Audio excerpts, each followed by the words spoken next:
లేదు ఏం లేదు పొయ్యి నువ్వు ఏదన్నా అదేపో పైసలు తక్కువ పడితే రమేష్ దుకాణంలో రాపించుకొని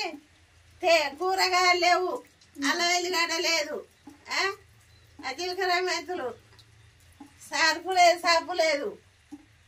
రమేష్ దుకాణంలో రాపించుకొని పట్టుకరా ఇక పాటు నీ పట్టుక చల్లగుండా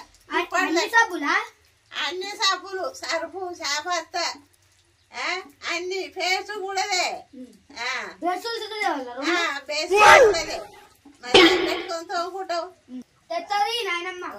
తెస్తావా మర్చిపోతావా మా డబ్బునారా పట్టుకోరా నాకు ఆకలి అవుతుంది మరి చాలా కాలే డబ్బులు పట్టే ఇట్లా పట్టుకురా బిడ్డ బాల్చాడు మా అయ్యగారు కావాలవుతుంది డబ్బులు రావాలి మీ అమ్మాయి తిడతారు మీ డాడీ మీ మమ్మీ నన్ను